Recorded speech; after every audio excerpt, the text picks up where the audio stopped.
Version 1.4 does not only give a soft relaunch to Zenless Zone Zero with many awesome changes, but they also gave out Harumasa for free. Unfortunately for him, he has been labeled as the alloy of Zenless Zone Zero.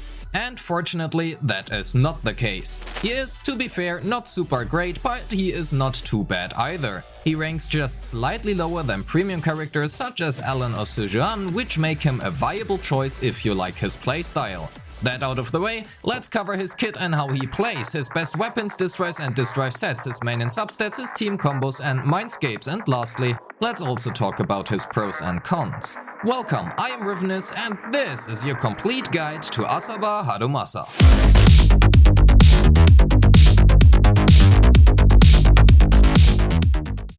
As it seems to be a trend for newer characters, well, or gacha games in general I guess, we have a lot of text and paraphrasing for saying something simple. So let's start with his kit and break down what he does in a little bit simpler terms. Let's start with his unique mechanic called Electro Quivers in-game. For simplicity's sake, going forward I will refer to them as traps, because that is what they look like. Next to his 5-part basic attack string, he has a charged attack which is called Falling Feather. Casting his charged attack, chain attack or EX special will generate 2, 6, 6 traps respectively, and the first basic attack 5 after casting his chain attack will generate 6 traps as well.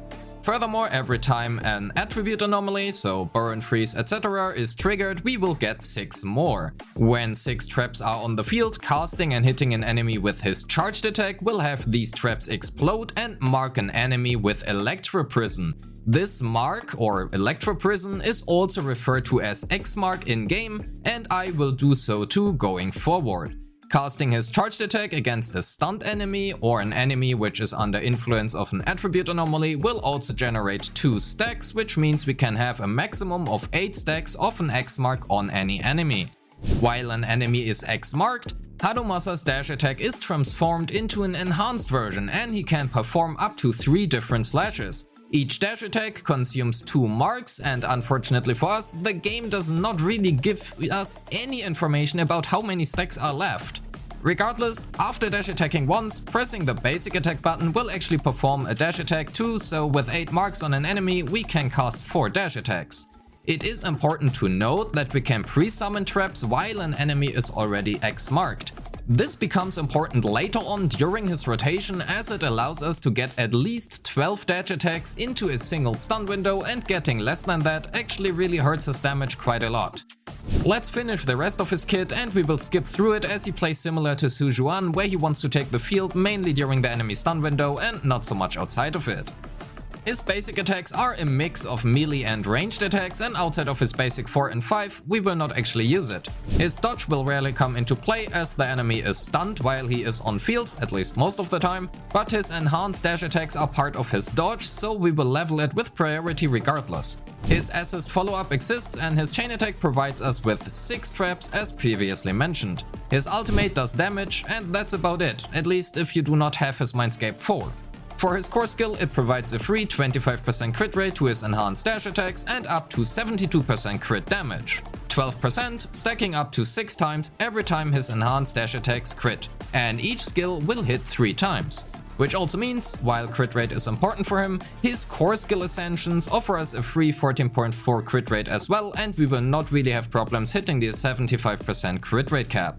For his additional ability, we require a stun or anomaly character. This is easy to fulfill as Chingy is one of his best teammates. When the condition is met, hitting stunned enemies or enemies under an attribute anomaly, he gains a free 40% damage bonus, and as previously mentioned, his charge attack will generate 2 stacks of X-Mark as well. That covers his kit, so let's summarize the important takeaways before we get into his combos. His main damage source are his enhanced dash attacks, and he requires an enemy to be X-marked to use them. Using his EX special, charged basic attack, chain attack or the first basic 5 after his chain attack, we can generate traps. Applying anomaly will generate 6 traps as well. When 6 traps are on the field, hitting an enemy with his charged attack, they will be X-marked and each enhanced dash attack will consume 2 stacks. As we can stack X-mark up to 8 times, that means up to 4 enhanced dashes per X-mark. Now let's get to his combos and his stun rotation. His enhanced dash attack 3 can be followed up with his enhanced dash attack 2, which means the very first combo is enhanced dash attack 1 into 2 into 3 and again back into 2. As your basic attack is basically replaced by your dash attack while an enemy is X marked, simply spamming the basic attack button 4 times will do this job. Next is our basic trap generation combo, which is EX special into charged basic attack. This will generate 6 traps and instantly detonate them, X marking an enemy.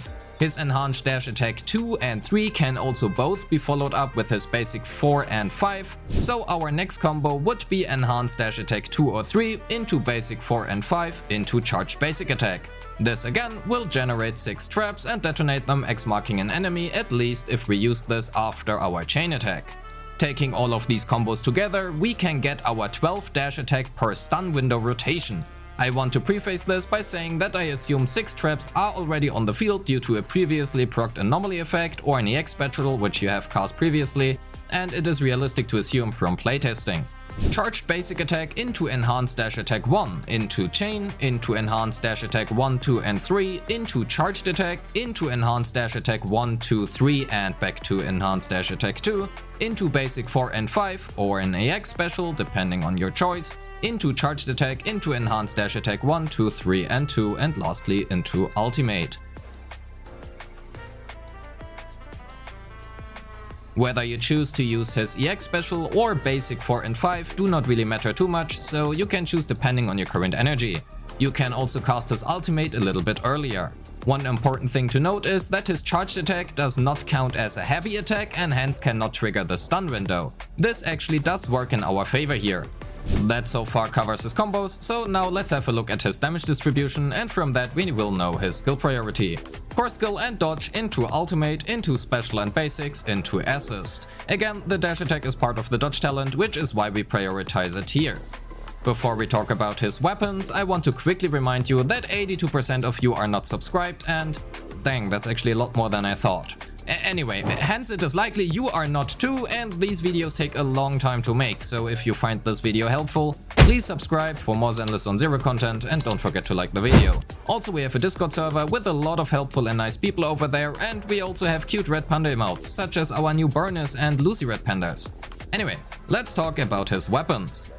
His weapon choices are okay.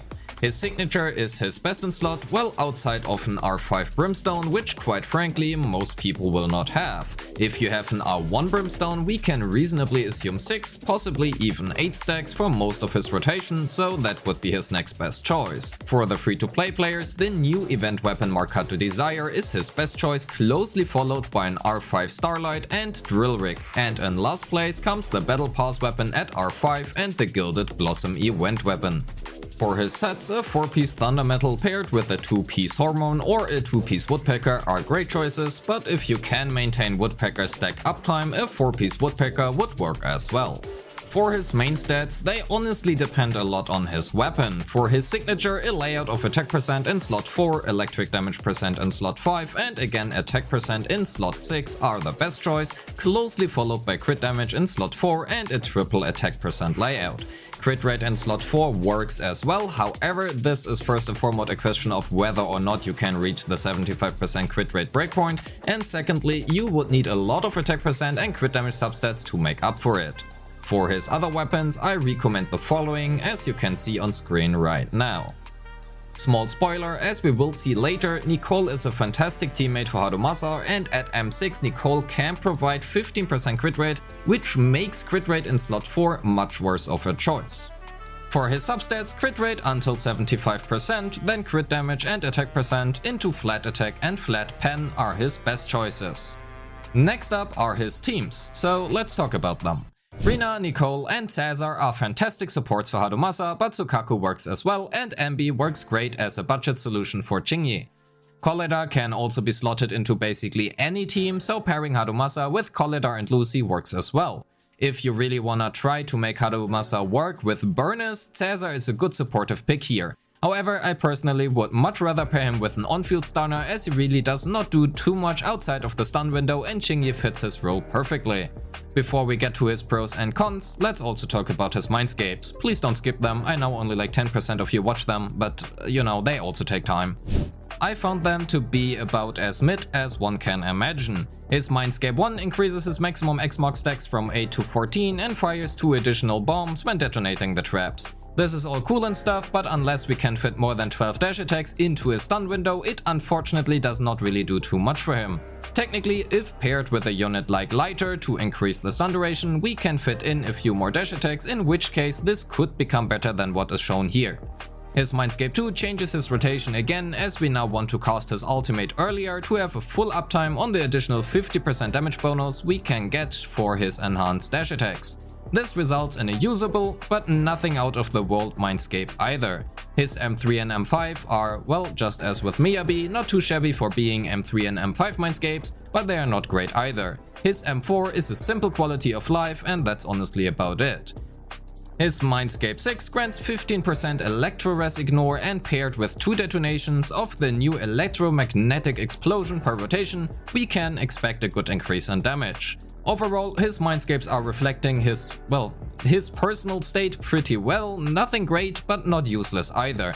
Personally, I would not recommend getting any Mindscapes for him, and getting his signature weapon is also not super worth it either. But if you like Harumasa a lot, getting his signature over his Mindscapes is what I personally would recommend. Lastly, his pros and cons. Let's get the obvious out of the way. He is free. However, he also is not a premium unit due to that, and hence ranks slightly worse than other premium units such as Alan or Sujuan. He does not need his weapon and has many other great choices available as well, be it gacha alternatives or free to play. His playstyle took me personally some time to get used to, but if you like his playstyle, I honestly thought it was very unique and pretty fun. Most of his damage lies in his dash attacks and ultimate, and hence he is relatively cheap to build, as maxing out these two will be sufficient. And with that said, we are at the end of the video. Thank you so much for watching, like the video and subscribe if you haven't done so yet, join the Discord and have a great day. Peace.